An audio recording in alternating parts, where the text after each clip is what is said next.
Seafood paella. Oh, it is so delicious and very exotic, but you know, not very difficult to cook because basically it's just seafood and rice. And we have the Benson Hotel, home to almost every president who ever comes to town, right? Yes, all of them, yeah. Right. Yeah. And Serge Selby is here to show us how to make the paella today. And you brought your own paella pan, man. Sure, yes, I did. All right, you've got olive oil in there. What's the first thing to go in? So we're going to go with some garlic.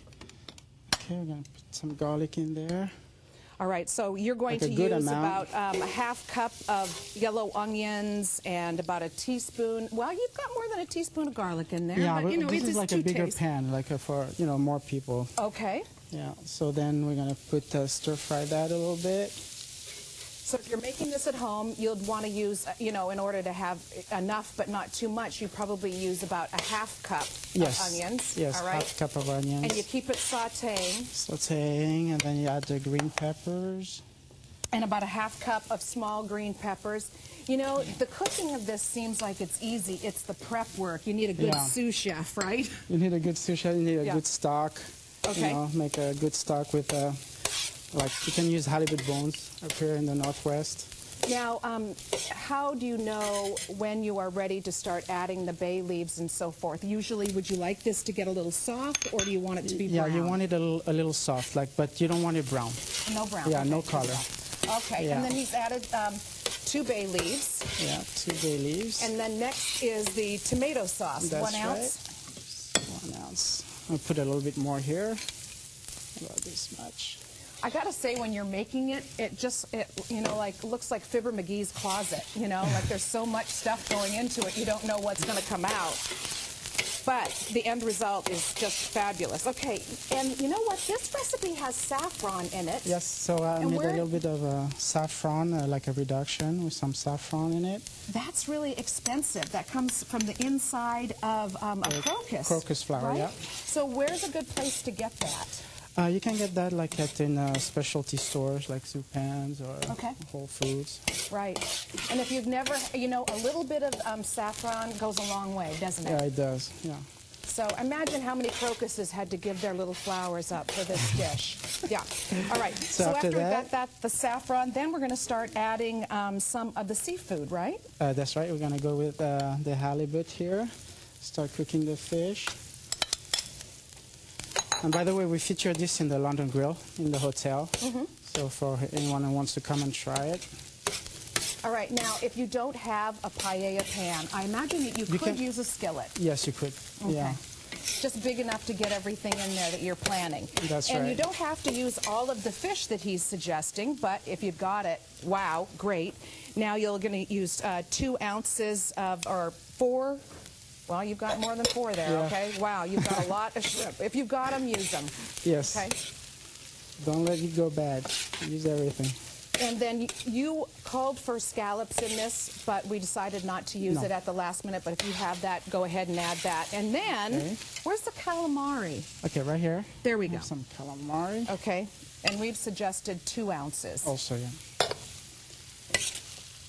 All right, so you are very recommended by Weddings Portland Style. That show airs on KOIN TV on Saturday mornings for your weddings.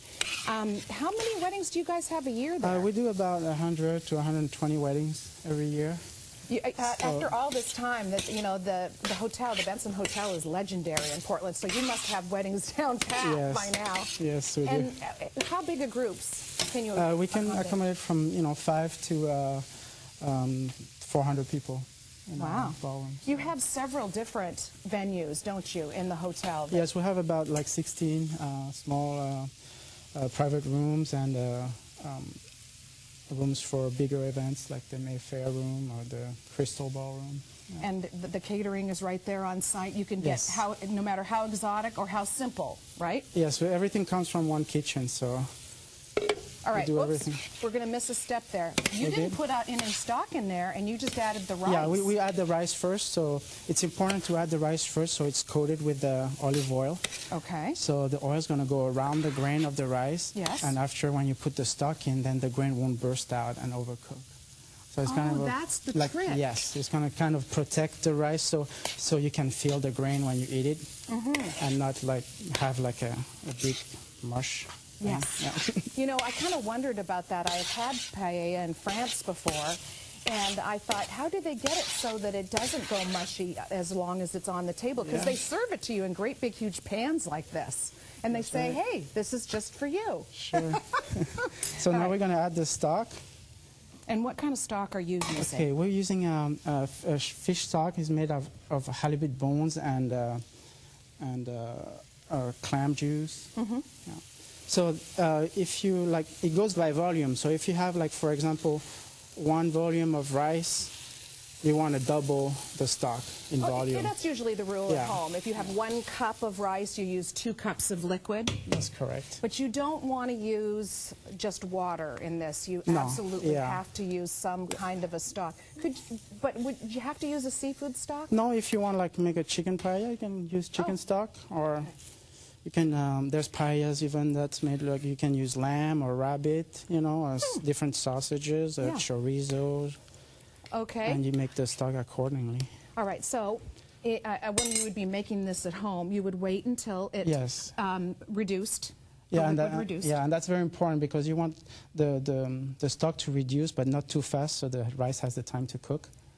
Okay. So if the fire is too strong, then it'll evaporate too fast, and then you won't be able, the rice won't be cooked. All right, so let's put the other elements in here, because you've got red pepper and peas to put in yet, and then also the rest of the seafood. Here you go. I'm going to go with the clams first and kind of like spread it out. So this is a nice part of the paella making, is like you want to make it look good. Oh, yes. So you want to space everything out. The presentation. Yes. You're doing beautifully. All right. If you've missed any parts of this recipe, you can see it online, or you can go to the telephone and give us a call, and we'll give it to you, 464-0861. So again, it's online, and you can call us, and we'll help you out too. So this is what it looks like when you're all done, and you do use your fingers with things, right? Yes. You don't have to use a fork or a spoon.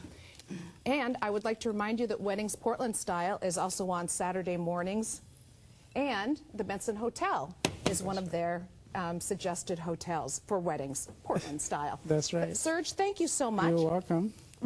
I can hardly wait to get more of that. Isn't that beautiful? Thank you very much.